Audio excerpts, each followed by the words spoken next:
Ladies and gentlemen, boys and girls, the USS Atlanta, premium Tier 7 American cruiser, armed exclusively with destroyer caliber 127mm guns, but it does have a lot of them, has very little health for a Tier 7 cruiser, and has absolutely no armor whatsoever.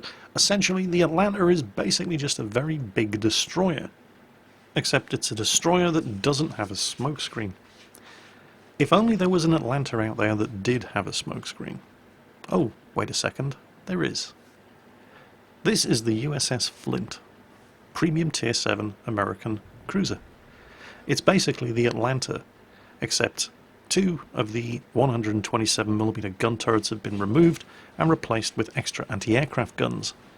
Oh, and it has a smokescreen. Sailing the USS Flint for us today is carrier Zuikaku, and he's divisioned up with two Atlantas. So essentially what we have here is a division of three Atlantas with a smokescreen. But it's not just any old smokescreen. The smokescreen on the Flint is so ridiculously overpowered that it's not even funny. When you use the premium version of the Flint's smokescreen, and why the hell would you not use the premium version, you basically only have a 30-second cooldown between applications of smokescreens. And with three of these ships in a division, that means you have 44 127mm guns, each with a rate of fire of 12 rounds per minute. That's 528 shots per minute, mathematics fans. That is one hell of a volume of fire. Oh, and it's got torpedoes too. Well, the Atlanta has torpedoes, but the Atlanta's torpedoes only have a range of 4.5 kilometers. The torpedoes on the Flint have a range of 9.2.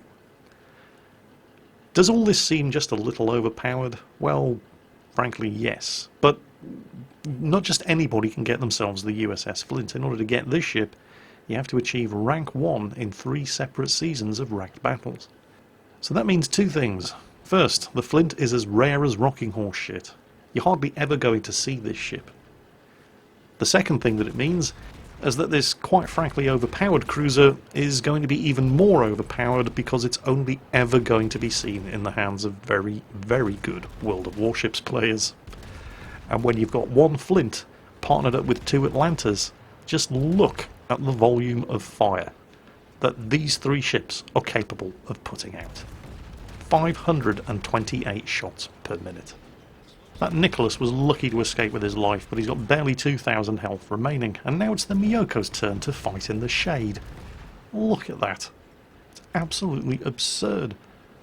The Nicholas, still detected, is about to appear between the gap in those two islands. So carrier's looking for the kill. He puts some shots out, but the Nicholas gets taken out by a Furataka, so it's back to the Miyoko, who has had more than enough of that, thank you very much. Look at the volume of fire. The sky is black with 127mm shells. This is absolutely insane. Now, if this was a pair of Atlantas alone doing this, or even three Atlantas in a division, well, it wouldn't be nearly as overpowered because Atlantas don't have a smokescreen, but the Flint does. And the Flint smokescreen, well, it deploys for nearly 30 seconds, so it can lay a very, very big smokescreen. And the smokescreen then lasts for 2 minutes, while the smokescreen recharge is 2.5 minutes. So you only ever have to spend 30 seconds not hidden inside a smokescreen when you're in this ship. But Jingles' smokescreens are torpedo magnets. Yes, this is true. But the Flint has the hydroacoustic search consumable, so they're going to see the torpedoes coming, and in fact, carrier has just triggered his. What would make this thing absolutely ridiculous was if it was able to use the surveillance radar consumable as well. Luckily, it can't. But the two Atlantas that he's divisioned up with can. Do you see where this is going? Look at the mess they're making of that enemy Atlanta. Of course, he doesn't have a smokescreen, does he? He's doomed. He's never going to survive this. And there we go, first kill. Now the smokescreen is about to dissipate, but look at the cooldown timer on the smokescreen consumable. And there, spotted. And look at how long he has to wait before he can deploy the smokescreen again. It's not very long at all, is it? So while he's momentarily vulnerable, the enemy Miyoko over there has taken full advantage of it and putting as many shots in his direction as he possibly can. Carrier is reversing back around into the cover of the island while keeping up the fire. In fact, they're all keeping up the fire on the Miyoko. And any second now, that smokescreen is ready to go again. He's not going to pop it off just yet, however. He's advancing again up to the corner of the island while keeping up the fire on the Miyoko, who's been forced to turn and for now can't actually point his guns in his direction. And now he's going to pop the smokescreen, creep around the corner. He did take a hit there, his steering's out, but yeah, big deal. But big deal, he's not planning on turning anytime soon. He's in exactly the position where he wants to be. No eyes on any enemy ships, however, although there was a Bidyoni spotted on the corner over there, so they're just basically emptying their guns in the direction of where the Bidyoni was, and they are scoring hits. That guy's going to be reversing around the corner, smokescreen still deploying, and now the smokescreen is at its maximum extent. So they now have 2 minutes where they can sit safe from detection. The only problem, of course, is that, well, there's not an awful lot for them to shoot at, other than that Texas. There are enemy ships over there, but there's nobody with eyes on them, so they're asking the Nicholas if he can move up and spot for them. It's going to take him a little while to get into position. So the Texas has their undivided attention for the next minute or so, or at least for as long as he's spotted. Look at that. It's like the 4th of July over there.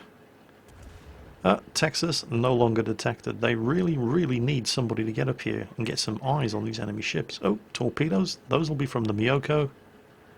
They don't have the range. Carrier's not even going to attempt to avoid them. They fell well short. Torpedoes have a 9.2 kilometer range. He's going to fire them off around the corner, expecting the Bidyoni to perhaps be nosing out. Oh, hold on. Neither now. This guy's on full health. Watch how long he stays on full health with this lot shooting at him. You'll note that the two Atlantas have an island. Look at them lobbing the shots over the top. That's the other thing about these 127mm guns. These are basically American destroyer 127mm guns. And the arc of fire on these things, it's like using a catapult. You can lob shots clean over obstacles. This is why it takes them so long to get to the target. And why, when you're firing at a target at maximum range like this, because the guns don't have an incredibly long range. So putting some more shots on the corner there in case the Bidyoni's poking out. But it can take a while. Oh, there is the Bidyoni. Okay, ignore the Geyser now for now, fellas. Let's sink this fella. The two Atlantas with him, lobbing shots clean over the island, straight into that poor cruiser. This is absolutely ridiculous. Oh, watch out. Atlanta is divisioned up with there, sneaked forward and started taking hits from Carrier's rear turrets. A little bit of friendly fire there, completely avoidable if the Atlanta had been watching where he was going. Is the Bidyoni going to get away? I sincerely doubt it. Smokescreen is gone. Bidyoni is gone. Miyoko running away as fast as he possibly can. Carrier starts moving up. His hydroacoustic search is just ready to go again. He triggers it. His smokescreen is ready to go, but he's not really in a position to use it just yet. Not really enough enemy targets in the kill zone. Ideally in this thing, what you want to do is to put yourself into a spot where you've got multiple enemy ships all within around about the 10-kilometer mark.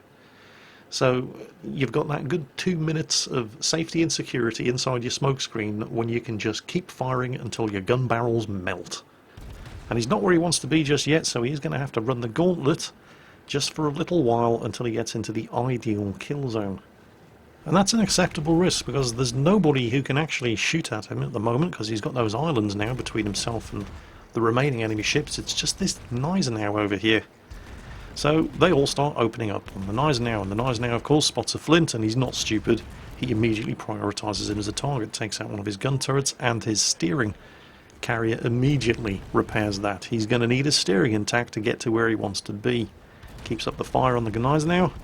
In fact, everybody's keeping up the fire on that very unfortunate Geyser now. Frankly, I'm amazed he hasn't been set on fire yet with the number of hits he must be taking. They're all shooting at him.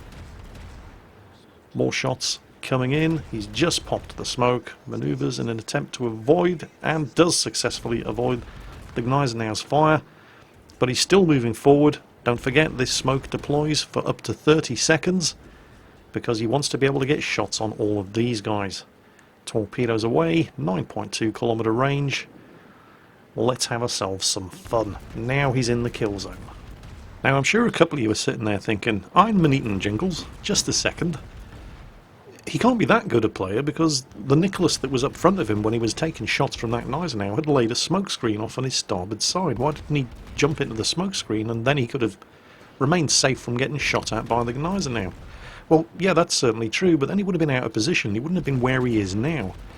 The Nicholas's smokescreen was in open water, and he didn't want to be in open water.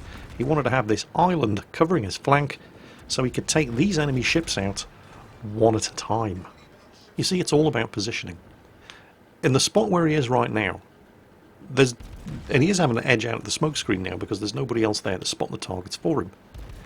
But if he was having to edge out of the smokescreen in the open water where the Nicholas had laid his smokescreen, 4 enemy ships would be able to shoot at him at the same time. But because he's where he is, the Gneisenau is able to shoot at him, but he has other problems at the moment. And all of the enemy ships off to the port side have to come around the island one at a time. So they're able to mass their firepower against them, and they can only take shots at him one after the other. If he'd been in the middle of the open water, further over there in the direction of the Gneisenau, they'd all be able to shoot at him. And, well, the Flint is a very, very fragile ship. It has no armour. It's effectively a destroyer. Just a big destroyer with lots and lots and lots of guns. Now, they've lost the Nicholas, so they've got nobody to spot targets for them, so they're going to have to start taking some chances here. At the same time, there's taking chances and then there's being stupid. What they're going to have to start doing now is start edging out of this smokescreen one at a time in order to spot that Gneisenau and take him out. They want to mass all their firepower on him. The smokescreen is going to dissipate soon anyway, so they start reversing out of it so they can spot the Gneisenau. And this allows them, because they're reversing out of the smokescreen, it allows them to keep the island on their port side between themselves and as many enemy ships as possible, and focus their fire on that Gneisenau and burn him down. And hopefully the battleships, who are just derping around at the back of the map and not being an awful lot of help, are going to take the hint and start shooting at him as well. And once again, just look at that volume of fire. This is not a good day to be in Gneisenau. He is not really having a very good game, is he? Colorado's in a position to start shooting at him. He's got the bows of the ship pointing towards the Colorado to minimise the amount of target he's showing. It's time to finish off that Texas. The Gneisenau has been burnt down by one of the Atlantas in the division. It's just the Colorado. The Texas is down. There is the Kraken Unleashed award. He starts powering forward. Smokescreen deployed. He's still detected for the moment, and the Colorado is going to make the maximum possible use of that, because he wants to get this smokescreen in a nice arc to cover the 2 Atlantas that he's with. But he's now not detected. He's slowed down enough. The Colorado didn't anticipate the change in speed. His shots fell short. And now it's the Colorado's turn to fight in the shade.